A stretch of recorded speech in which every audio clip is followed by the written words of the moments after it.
Good evening, believers. We are back for the Healing Hour Live.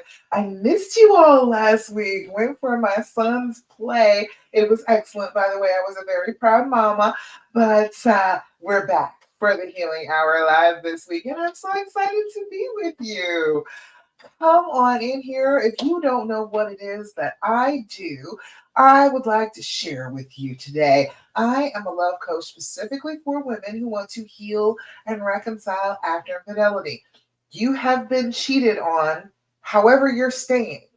I know that all the other advice out there is you should leave, you should kick him to the curb, you should just be done with this relationship. But if you are not, and you would like to figure out a way to actually heal this, to reconcile, to forgive him, to trust him again, I am here to tell you all the secrets about how to do that. All right.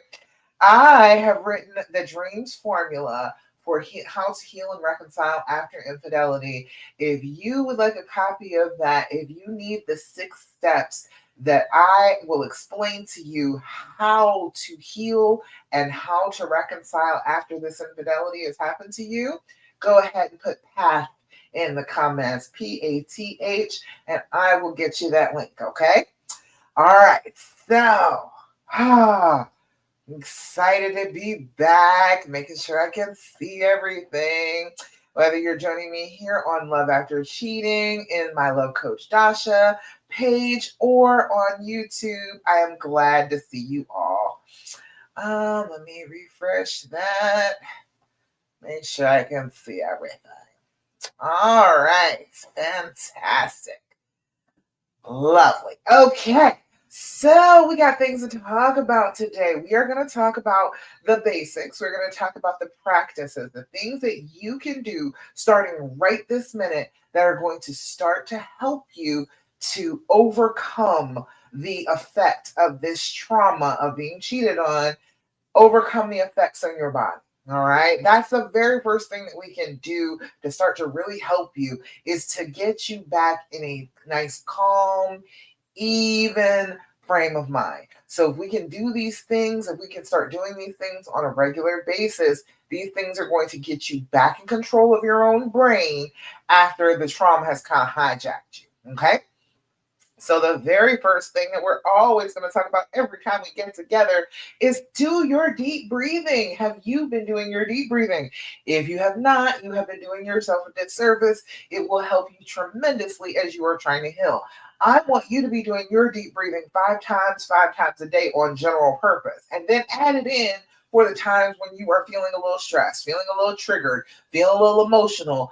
Add that in for those extra times too. But I definitely want you to be doing this at least 5 times a day. So we're going to do our deep breathing together. Come on and join me. We are going to do this together. What we do is 4-7-8 breathing. Now, what we do when we do that is we're going to blow out, then try and empty out your lungs completely. Then we're going to inhale for a count of 4. Hold that breath for a count of 7, and then we're going to blow out like we're blowing out a whole cake full of birthday candles for a count of 8. When you are blowing out, make the noise, make the sound, that whooshing sound, that blowing sound. We're trying to create a trigger in our brains. You know, you got bad triggers. Okay, well, we can create good triggers too. So if you create the trigger that every time you hear that sound, that blowing sound, that is, I am calming down, I am in control of myself, I am safe. If you can start to get your brain to recognize that, just the act of blowing out will make you feel better. Okay, so we are going to do our deep breathing together. Come on, join me. All right, first things first, we're going to blow out. Make the noise. Inhale through your nose. 2, 3, 4. Hold it. 2, 3, 4, 5, 6, 7. Blow out. 2, 3, 4, 5, 6, 7, 8. Again. Inhale. 2, 3, 4. Hold it. 2, 3, 4, 5, 6, 7. Blow out. 2, 3, 4, 5, 6, 7, 8 last time. Inhale, 2, 3, 4. Hold it. 2, 3, 4, 5, 6, 7. Blow out. 2, 3, 4, 5, 6, 7, and 8. Beautiful. How do you feel when you do your deep breathing? Let me know in the comments. Tell me how it changes something in your body because that is what it's designed to do. It will change how you are feeling inside your body. And if you can consistently work on that, you are back in control of how you feel and not just at the mercy of your emotions. It is a roller coaster after infidelity. Your emotions are all over the place. Your hormones are playing a key part. You've got this adrenaline pumping on a regular basis. If you start to do your deep breathing on a regular basis, it is going to calm some of that down, get you back in control of your body instead of your body being completely taken over by the trauma responses. Okay? All right. Next thing that I always tell you every time we get together, I need you to be doing your journaling. Have you been doing your journaling? If you've not been doing your journaling, what are you doing? How are you keeping up with all these thoughts in your head if you're not doing any journaling? You need to sit down with your thoughts at least twice a day. 5 minutes. Okay. I'm not asking you for more than that. I'm not asking for a long journal entry that's pages long. I am asking you for about 5 minutes where you sit down with your journal, bust that bad boy open, put your date, put your time, put your level of anxiety as you are starting to write, 0 to 10. All right. 0 is no anxiety whatsoever. 10 is I want to rip my hair out, tear my clothes off, or I'm screaming down the street naked. Okay. A loss of control is a 10. Put that down when you first start writing for about 5 minutes. Write that out for about 5 minutes, whatever first comes up, bubbles up to the surface of your brain, and then write your ending anxiety level. If it started off at a 9, you wrote for about 5 minutes, it could be down to a 7 now. Okay.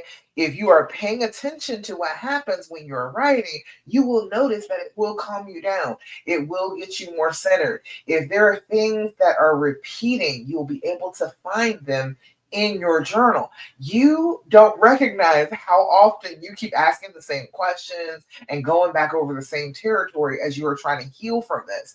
We have got to stop going over and over and over the same things in order to make some progress. If we're stuck on one particular thing and we keep asking the same question in 18 different ways, you need to know you're doing that. You won't recognize it at first because of the trauma response and you're so automatic. But if you are writing it down and you keep writing the same thing over and over again, it brings your attention to it and lets you know that, hey, this is where you're getting stuck right now.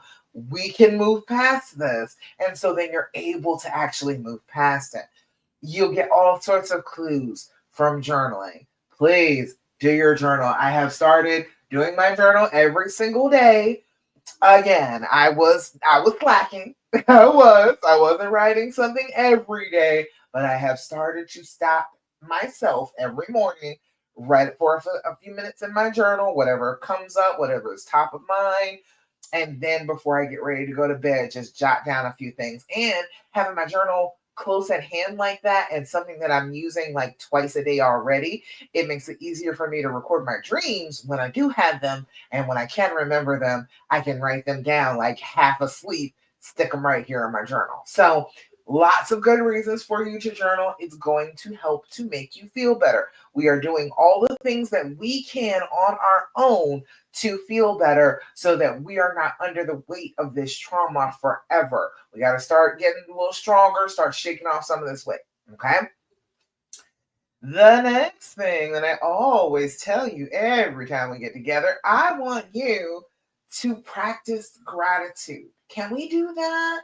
I want you to jump on this. Okay. I need you to develop an attitude of gratitude. I need you to constantly be looking for things that you are grateful for. I talk about this every Thursday. I want to hear the things that you're grateful for. Put them in the comments if you have something for me. I love to hear good news.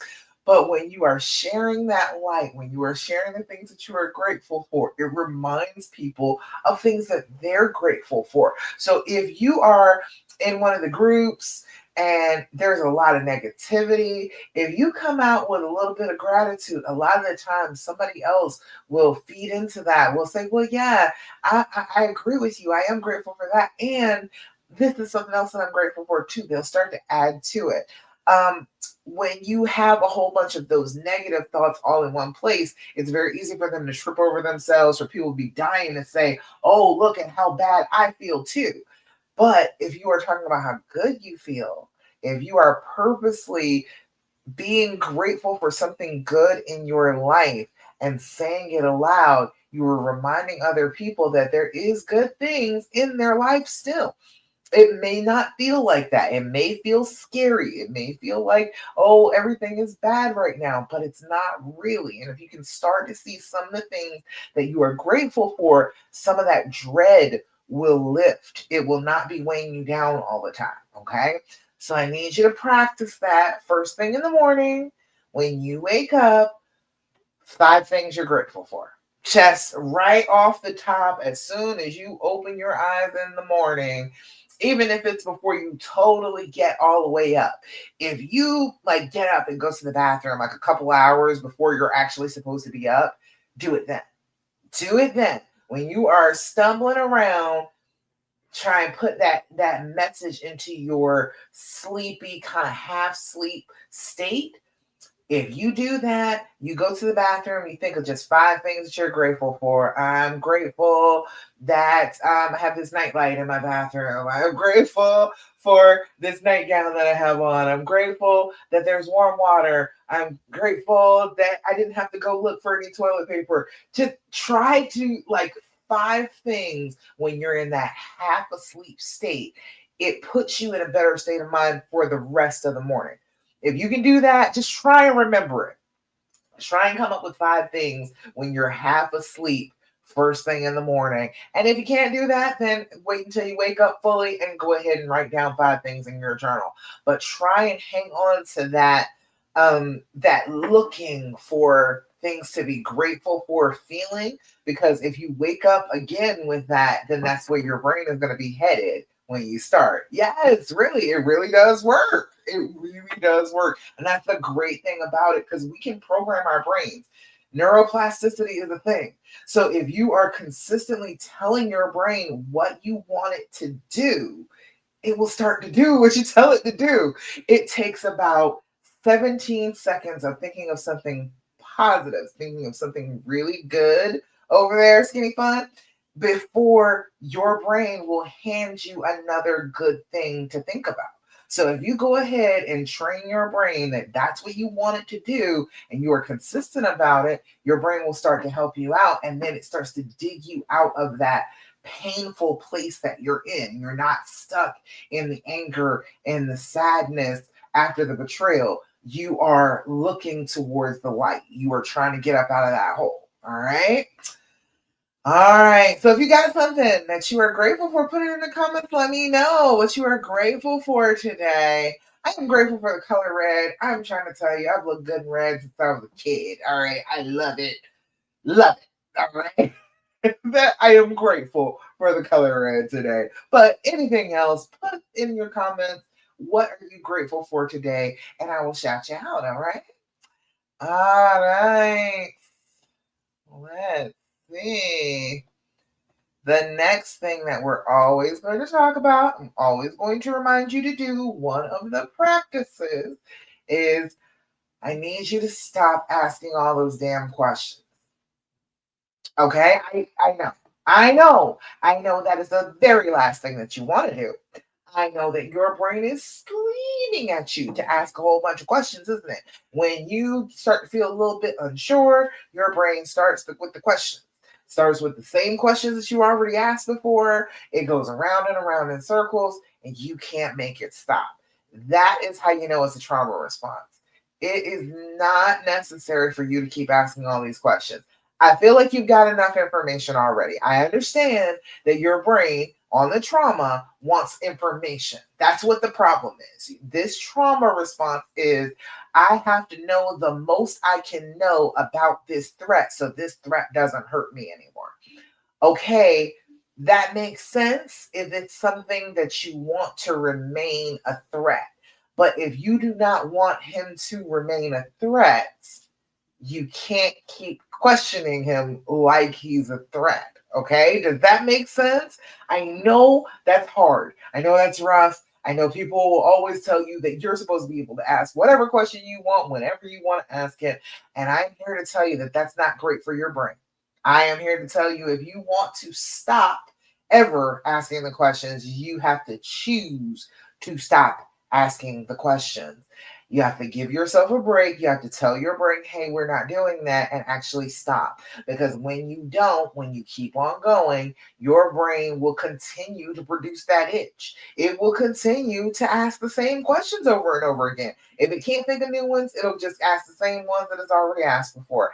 And it doesn't matter what the answer is. None of the answers that you are getting are giving you any satisfaction, are they?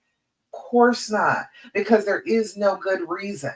There is no good reason that he did this. There is no good reason that you have been cursed in this way. It is not going to make sense. No matter how many questions you ask, it will not make sense because it doesn't make sense that somebody you love hurts you this badly. That is just one of those things about being a human being. Sometimes we mess up. Sometimes we hurt each other way worse than we ever should, doing something incredibly stupid for our own selfish reasons. That happens with human beings. So you're not going to get an explanation that is going to be satisfactory to you. You're not going to get an explanation that's going to make you feel like you've got closure. There is no answer that will be good enough. Okay? So, since there's not going to be an answer that's good enough, okay, we must stop because we'll just keep on digging. We'll just keep on going and going and going and going.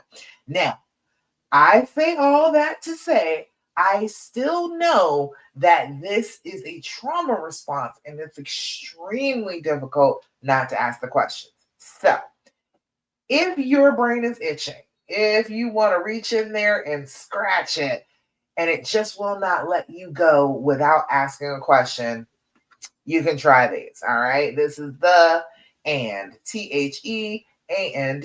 This is from the people at the Skin Deep. They've got a whole bunch of different games too. So if you go look on Amazon, it's like $30. I got two of them for 50 at one point. Catch a sale. But you can go on there and get a deck of these cards for about $30. This is 199 questions. 199 questions that are just designed for healing, for reconnection, for that understanding back with each other. That's what this particular deck is, the healing edition. So I recommend it. Okay, I recommend if that itch is just driving you nuts and you gotta ask a question, ask a good question. Don't let it be a question about what they did, the affair, how they felt, what kind of sex they had. Don't do it. Okay, you don't need to know those things. You don't need more to heal from. Okay, you are fully aware that he cheated. Isn't that enough information? Trying to get every single nitty gritty detail is just going to drive you insane. So instead of asking those questions, try a couple of these. So no more than three. All right. Don't get all hog wild with these. These are kind of deep. You will be able to have a good, like, hour-long conversation with just three apiece. So don't go crazy. All right. So I'll do three for you. This one says, what have I never heard you say? Ooh, interesting question. What have I never heard you say? You'll probably be like, oh, yeah, you're right. I never heard you say that when he says it, but it's probably something you never even noticed before. But again, this is a question that will create a little bit of connection, give you the chance to ask a question, give you the chance to hear an answer, but not putting it towards the affair, the betrayal. the healing, none of that. We can deal with just our relationship, just us talking as human beings using these questions. So, what have I never heard you say? The next one says, what do you think is my greatest achievement thus far? Oh, that's a good question. Wouldn't you want to hear that good thing about yourself from his perspective, from feeling good about you? Wouldn't you want to know that? Wouldn't that be better to ask than some of the questions that are going around in your brain? What do you think is my greatest achievement thus far? I like that one. And one more. What do you think I get out of our relationship that I may not be aware of? Ooh, good question. Isn't that a better question than the ones you want to ask? Wouldn't this one give you a little bit more encouragement and hope and positivity than the questions that you were thinking about asking him about the affair and about the cheating and about what was going through his head, right? What do you think I get out of our relationship that I may not be aware of? Excellent question. Go ahead and get yourself a copy of the questions because they're excellent. And it's a way better questions, way safer questions for you to ask in this traumatized state. If you ask a whole bunch of questions that will lead you to more pain, it's harder to get out of pain. So we've got to stop doing that. We've got to start making it a little bit easier on ourselves by just asking better questions. Okay? And if we're gonna ask any at all, we need to ask better ones. Okay? All right. Let me make sure I don't see any questions, comments, thoughts, complaints. If you have something good that happened to you this week, something you're grateful for, put it in the comments. I definitely want to hear about it, and I will shout you out. If I don't catch your shout out this week, I will do it next week. If you are catching this on the replay, hashtag replay, let me know that you got here a little late, but you came.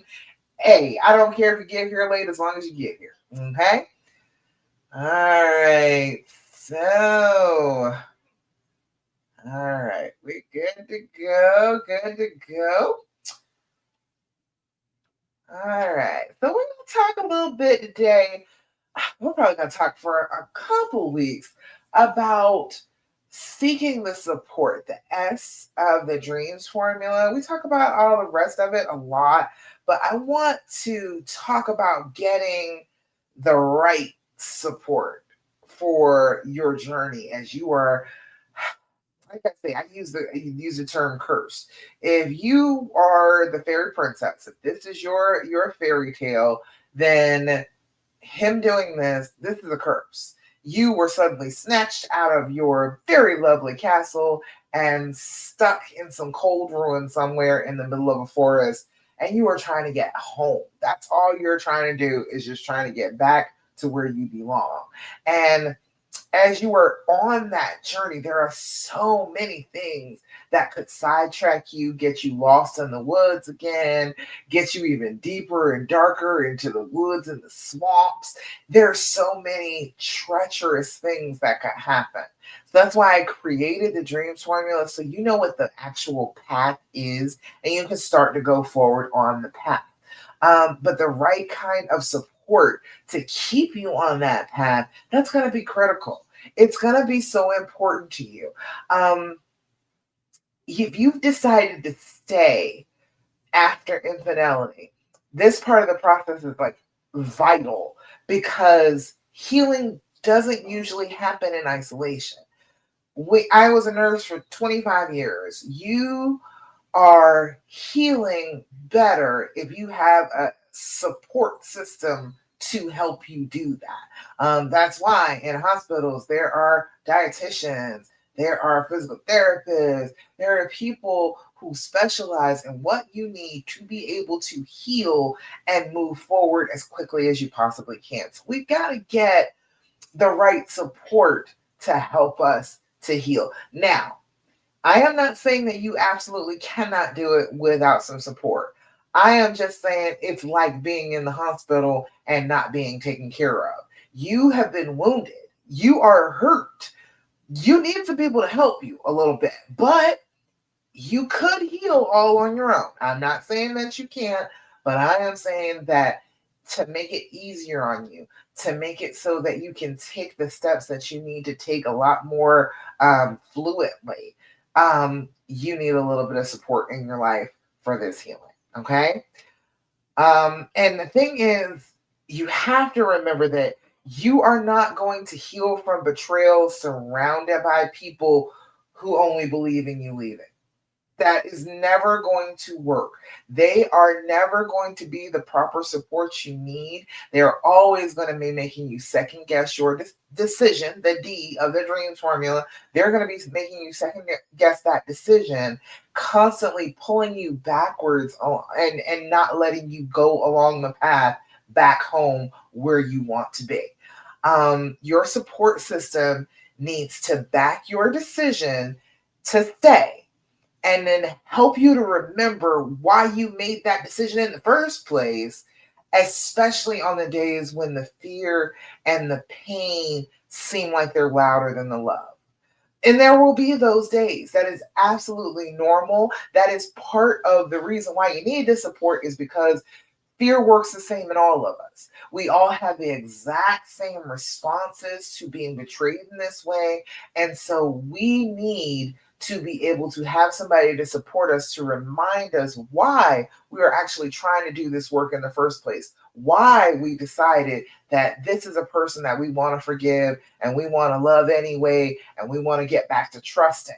So we need that support system to tell us, like, remember, this is what you want. I know what the fear is telling you right now. However, your decision is different from what the fear is telling you. And I'm going to remind you to get back on that path. I'm going to remind you that I know exactly what you said you wanted, and you're not behaving in a way that is in alignment with what you said you wanted. So we've got to make a change here. That's the person you need. You need the person who is going to be honest with you and tell you when you are off the path.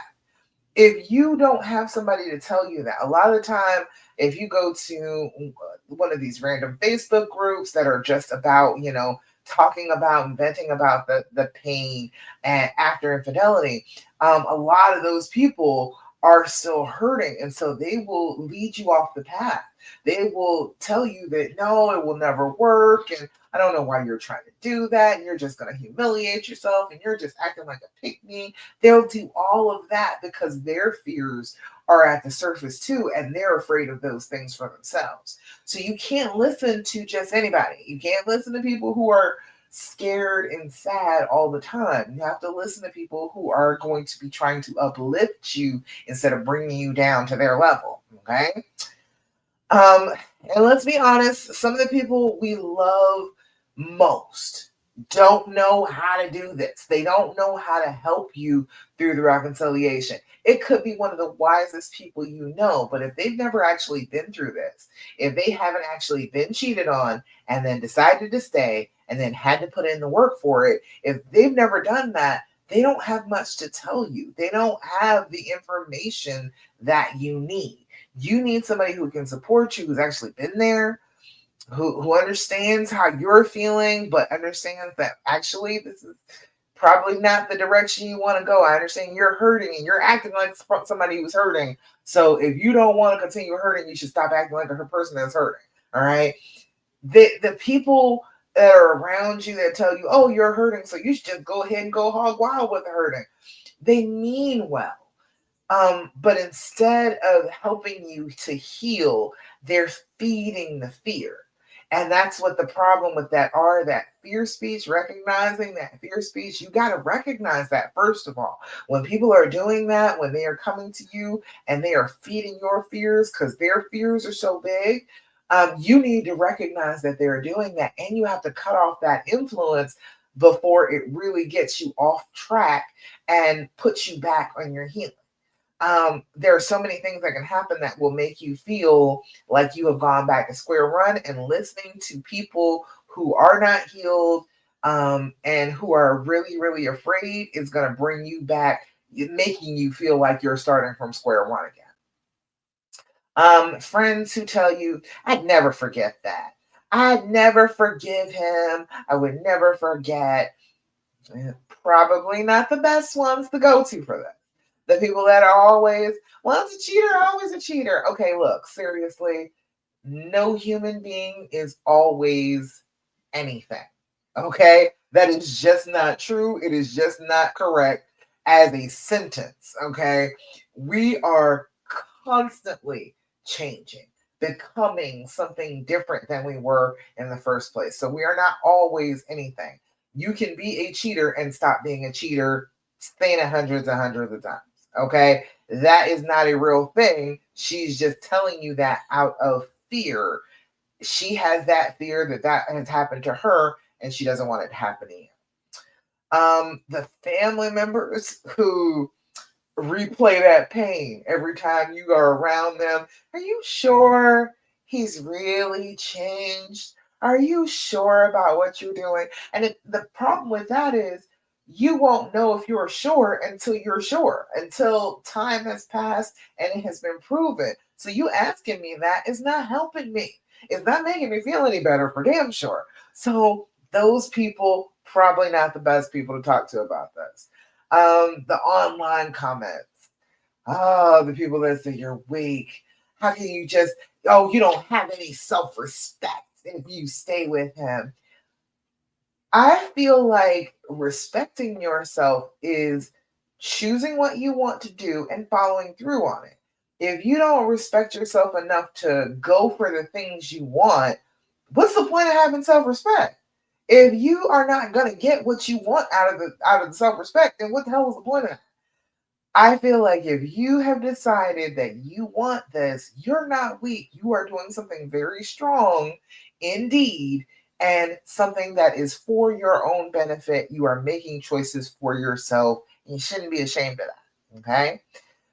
Um, the support that you get that is rooted in the fear is always going to try and protect you from pain. It is not going to be encouraging you to move towards peace.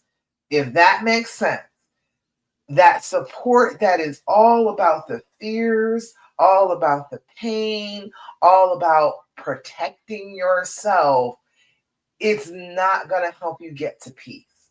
It is always going to be all about the fear. Your brain will be focused on it, your body will be reacting to it, and you will not have peace. You will be in that fight or flight state of mind and body because your body and your brain keep telling you, you should listen to these people. These people are afraid, and you should be afraid too. It will just be a never ending circle of you always being afraid and stressed out and angry and trying so hard to forgive and reconcile, but being stuck in the fear. Okay. Um, the right kind of support. The right kind of support that you're going to need to help you, help support you through your healing is going to be the kind that is going to help you stay aligned with the decision that you've made in your desire for healing. They're going to be on your side. They are not going to be giving you a hard time about this. They're not going to be keeping stigma on you, making you feel bad about the choice that you are making for your own life. There are plenty of people who love us desperately who will not support us that the way we need in this time period of our lives. There are plenty of people that love us so much, but just cannot understand staying because they've been told that that's a terrible thing to do and you shouldn't do it and we should be afraid of you doing that. There are people who love you very much who will give you terrible advice when it comes to actually staying and healing and reconciling because they are speaking to you from fear. So you've got to get with somebody who is aligned with your love, who is aligned with you as a loving person, trying to have compassion and understanding for this bad thing that has happened and getting you from obsessing over the fear and the pain and bringing you back around to that love every time you get a little lost. Somebody to push you back on the path every single time you fall off of it. The people that I'm talking about are going to remind you that you are brave for choosing love. You are brave for that. You could very righteously shut yourself down and stop believing in love and just not let that anywhere near you. You could righteously do that. You could do that, and there would be nobody on the planet to say, no, you're wrong for that. You shouldn't do that. However, you are choosing the path where it's a little scarier. You're going to open yourself back up. You're going to open this heart up. You are going to expect love and good things to flow to you, even though something terrible has befallen you already. In spite of the infidelity, you are still choosing love, and that's incredibly brave. It's a brave thing to do. And somebody should pat you on the back for that. So, your support system, whoever you get that's going to support you, needs to be recognizing how brave you are. They need to remind you that the compassion you feel for the person you love isn't foolish. That's making you free. You are not locked down by feeling angry and upset about what this person has done. You have learned to have compassion. You know that hurt people hurt people. Somewhere along the line, he was in pain to make this bad of a decision against you. There's no other reason. You've got to have a little bit of compassion for that to be able to start to heal. And your support system needs to remind you that, hey, this is somebody you really, really love, and you have already figured out that they were hurting when they did this. We can have a little bit of compassion for them. We can have some understanding. We can let down the walls. We can let them get close again.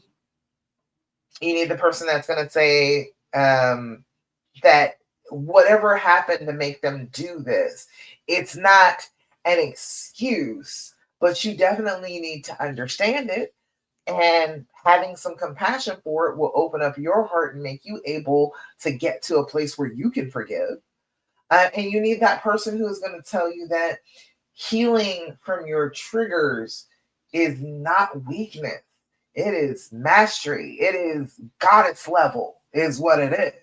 Being able to have triggers, figure them out, make a plan for them, and then actually start healing them. You ought to be super proud of yourself. There is nothing wrong with that at all. You are doing some high level adulting if you are doing that.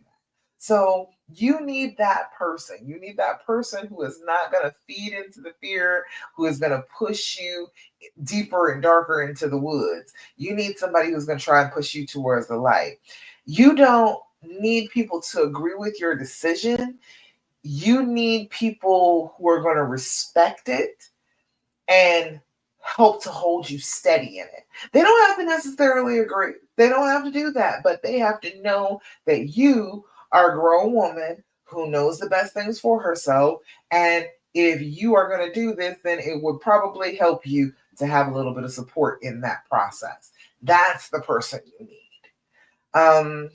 That's why I created the Enchanted Reconciliation Call. This is a 45-minute private session with me where I can help you figure out what kind of support you need right now.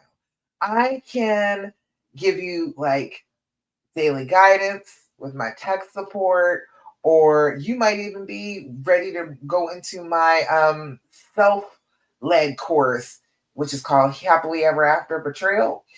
You might be ready to do so much more than you're doing right now to heal. But it's all going to start with one conversation, one 45-minute conversation with me in a safe place, and we're going to map out that next step together.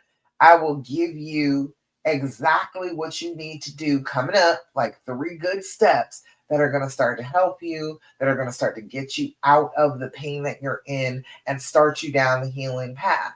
I want to be the friend to support you in your decision, to remind you that you made this decision for a reason and that you should hold steady to it. I want to be the person who will tell you, hey, this sounds a lot like you're in that fearful space and it's not very loving in there, and maybe we can think about this in a more loving way instead of thinking about it in such a fearful way.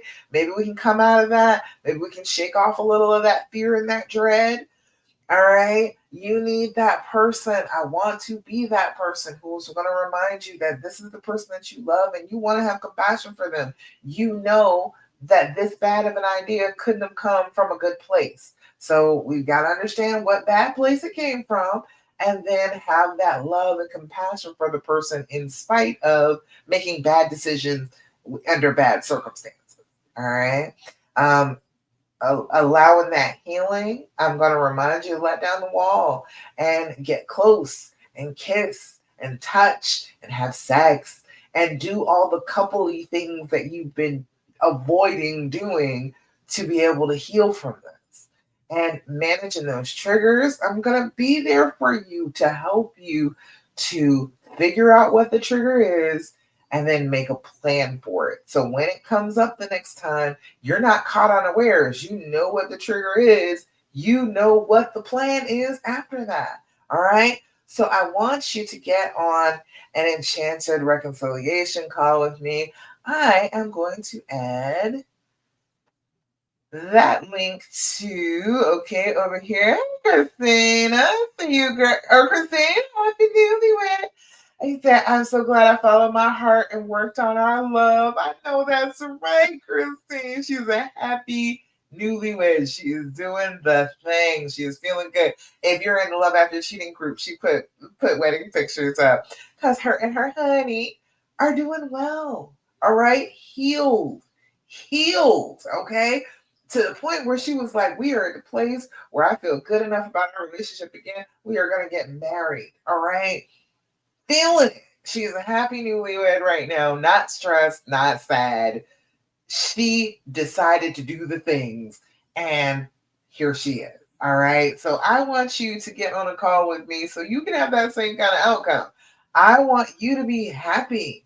I want you to come back to this relationship and feel like, okay, I really got it now. We are doing well. Things are back stable. Yes, things were a little troublesome for a while, but that happens in all relationships. We can do it. And I want you to feel like that. So get on an enchanted reconciliation call with me in Love After Cheating. It is in the comments. Love Coach Dasha. It is in the comments. And in YouTube. There we go. In the comments. So make sure, click on that link and pick a date and time. That's all you need to do. Pick a date and time. I will know what date and time it is when you pick it. And we will be able to sit down and talk for about 45 minutes. You've carried this burden alone long enough. You need some support. You need somebody to back you. Let's make sure that you've got a support system that is matching with the love that you're trying to rebuild.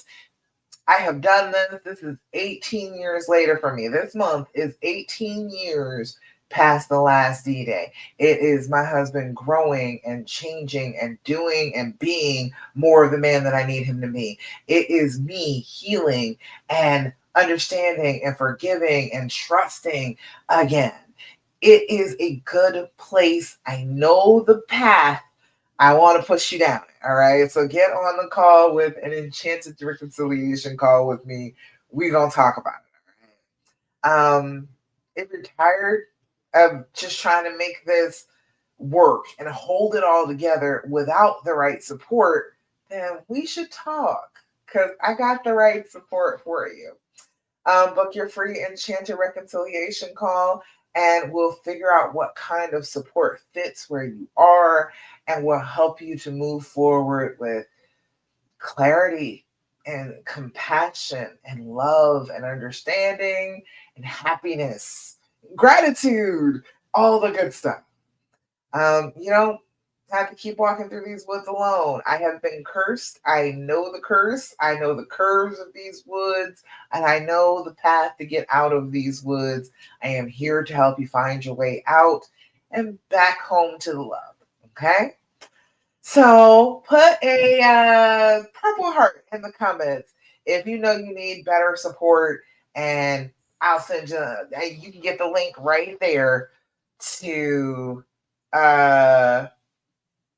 link on the StreamYard, please.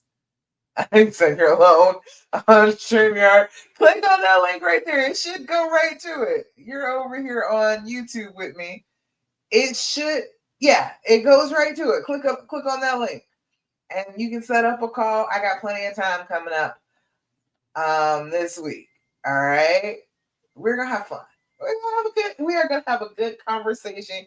You are gonna feel better by the end of this conversation. You are gonna feel like you can actually reconcile that you're not crazy. You can actually do it. Okay. All right.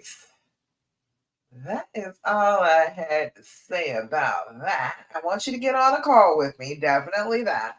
But I wanted to do the last of the practices. I went through the first four when we started off. Do your deep breathing, do your journaling, do your gratitude practice, and stop asking all those questions. Now we move on to the last of the practices, just my practice at the end to remind you of how wonderful you are. Do your affirmations.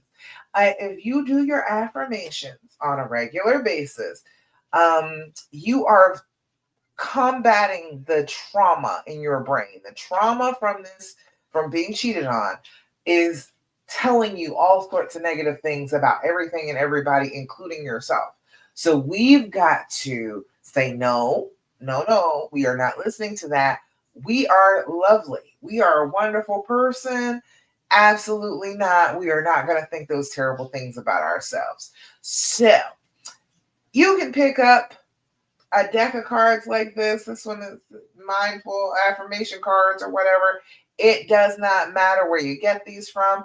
But if you go ahead and put a red heart in the comments, I'll send you the link for my daily affirmations. I have 60 days of affirmations and journal prompts and everything. So if you're interested and you need some affirmations, go ahead and put a red heart in the comments and I'll send you the link for that too.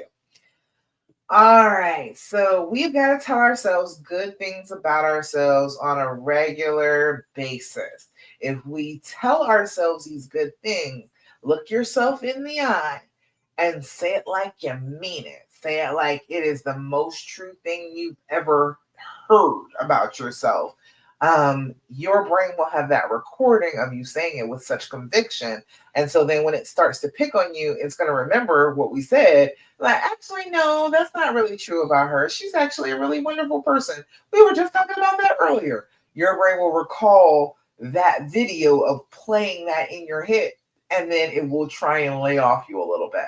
So if you're doing this on a consistent basis, doing your affirmations, every time you hit a mirror, say something kind about yourself. Look yourself in the eye and say I am statements like they are already true. Like there is no difference between now and if it happens in the future. Your brain cannot tell the difference between make-believe and real. So if you consistently say something and you say it with authority, your brain is going to believe you. Okay?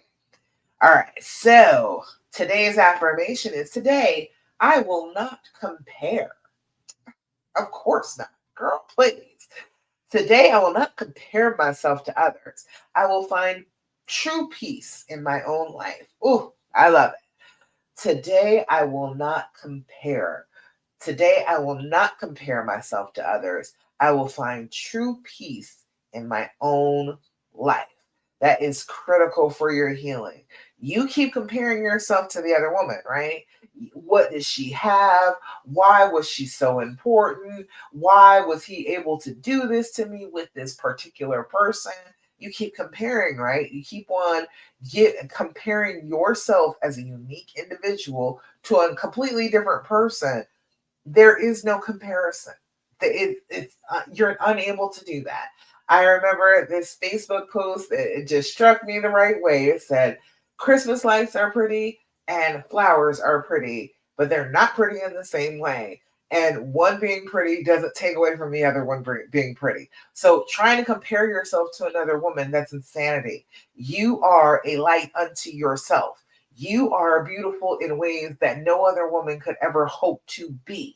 So there is no need for you to compare yourself. And as they say, comparison is the thief of joy.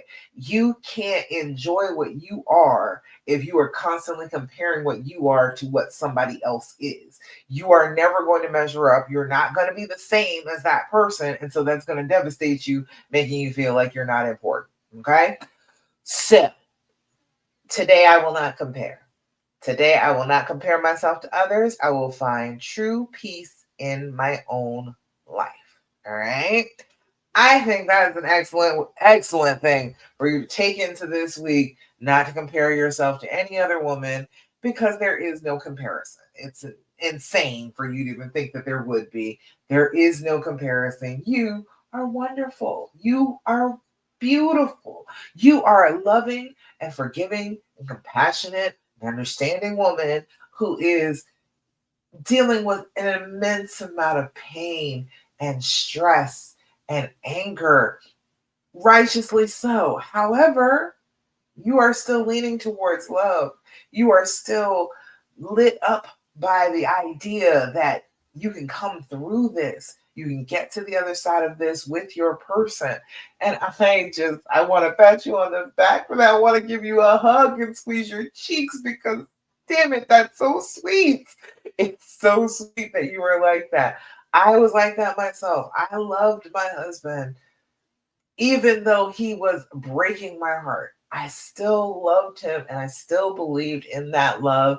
And I chose to move forward in that love, not to stay in the fear, not to stay in the pain, but to really believe in that love and to heal myself. And as I am healing, he is trying his very best to keep me healed. He is trying his very best not to mess it up all over again and have me be as hurt as I was before. So if you start taking those steps, if you start making your way out of the woods, right now you are separated in the woods, right? That's a part of the curse that makes you separated and confused, and you can't get on the same page, you can't get on the same path. If you start walking that healing path, he is going to be able to find you easier. He is going to be able to find the path out of the woods easier. So if he sees you and you are headed in the direction of home, he is going to come running to go along that path with you, to try and encourage you along that path to help get out of these woods together. But in order to be able to find one another, you have to start walking the path. Does that make sense? For you to break this curse, for you to be the hero of this story, you have to decide that you are right this minute going to do something about this and get on the healing path. So you are going to click that link and join me for an Enchanted Reconciliation call. You are going to find the path with me and start walking that path, and then you'll be able to meet up with him a little bit easier. He'll be able to help you. I'll be able to help you, and you can get out of the woods together. Okay? Any questions, comments, thoughts, complaints about that? I don't see any questions. Not over there, not over there. Nothing new on YouTube that I see. Okay. All right. That's about it. So go ahead, click the link for the Enchanted Reconciliation call. I have times coming up. So go ahead and click the link because you're going to want to get on one of these and chit chat with me and really get yourself started on the path out of the woods. Okay? All right, y'all. I think that's about it. I think that's all. So let's do a quick review. I want you to do the practices. If you want a copy of the practices, put a red heart. No, I said red heart for the affirmations. Put a purple heart in the comments if you want the if you want the path with the practices. Do your deep breathing, do your journaling, practice gratitude, stop asking all those questions, and do your affirmation. Those things are the things that I'm always teaching my clients to do. Those things, I am creating a journal, a healing journal, and all of those things are in the healing journal. I want you to be doing those things on a consistent basis. It is self-care. It is taking care of and trying to rebalance your feelings after this trauma has happened to you. All these things will help you with that. The deep breathing is going to help you to get that fight or flight thing under control. The journaling is going to help get those thoughts out of your head down on the paper so that they'll leave you alone. Doing your gratitude is going to stop those negative thoughts from always beating you up. Doing your not asking all those questions is going to help with those negative thoughts, and it's going to start to reprogram your brain out of the trauma phases that it's in. And then doing your affirmation. Again, stop with all the negative thoughts and start thinking great things about yourself. Okay?